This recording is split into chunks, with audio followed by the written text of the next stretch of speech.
Subscribe करें हमारे YouTube channel साधना gold को और पाएं वीडियो सबसे पहले। और हाँ, बेल आइकन दबाना ना भूलें।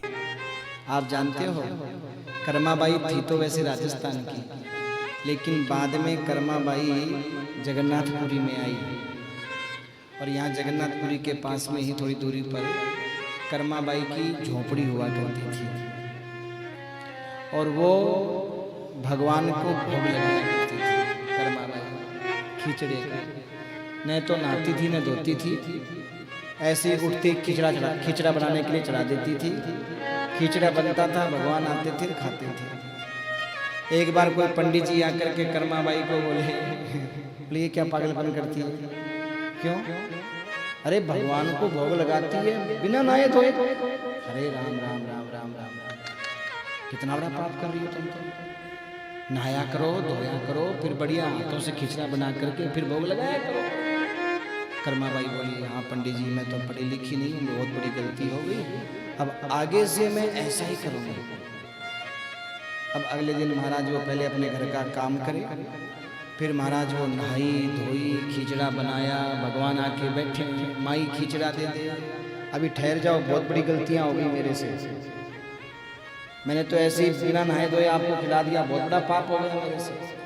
अरे माई तू ऐसे बना ले। ना ना ऐसे कैसे बना लो, मुझे पंडित जी ने विधि विधि बता दिया है। भगवान मन में सोचा ये पंडित हमारे बीच में आके सारा मामला खराब कर दिया इसने तो।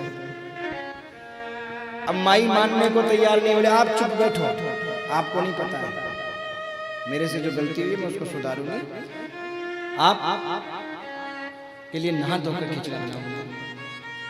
भगवान ने देखा कि माई ऐसे मेरी मानने वाली नहीं है।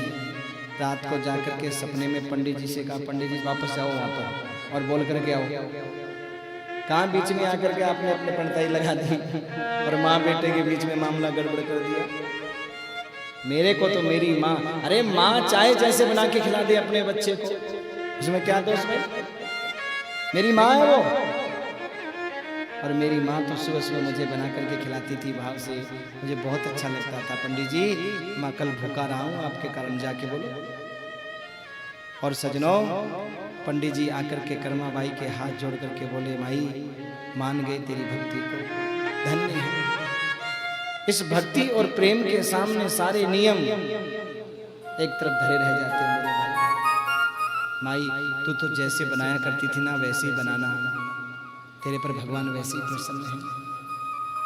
और सजनों जब कर्माबाई दुनिया छोड़ करके चली गई तो आप जानते हो लोगों ने खिचड़ा तो बहुत काजू बादाम पिस्ता डाल करके बना के भोग लगाने की कोशिश की, पर भगवान को अच्छा नहीं लगा। उस कुटिया के बाद पास में एक छोटा सा बालक आके बैठ के रोता था। लोग पूछते भाई क्यों रो रहे हो, तो बोलता था मेरी माँ मर गई, मैं भूखा हूँ, मेरी माँ मर गई। और सजनों जिसकी माँ मर जाती है ना, उससे ज्यादा अनाथ, उससे ज्यादा गरीब कोई दूसरा नहीं होता। हमारा चाहे कितना ही पैसा हो, पैसे मांगे माँ तो माँ होती है। कपड़े सी सी के वो, आंसू पी पी के वो, भूखी खुद रह के उसको खिलाती रही। खुद भूखी रहेगी, दो कपड़ों में काम चलाएगी, लेकिन अपनी संतान को हर प्रकार की खुशी देने की कोशिश करेगी। भगवान स्वयं सजनों कर्माबाई की झोपड़ी के पास आकर के बैठ करके रोया करते थे। और कोई पूछता कि बेटा क्यों रो रहे हो, तो कहते थे मेरी माँ छोड़कर मुझे चली गई, मैं अनाथ हो गया, मैं भूखा रहता हूँ, मैं इसलिए रोता हूँ। लोग समझ गए। और सजनों कर्माबाई के झोपड़े की नीलामी हुई, और नीलामी होने के बाद में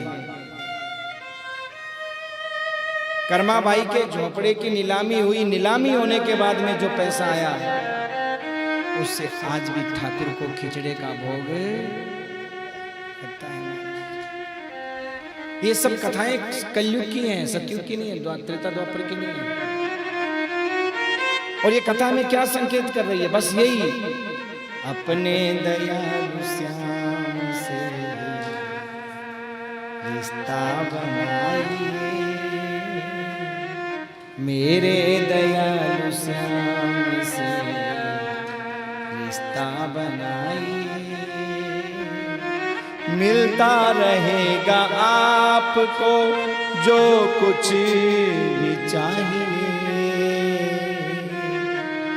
मेरे दयालु श्याम से रिश्ता बनाइए।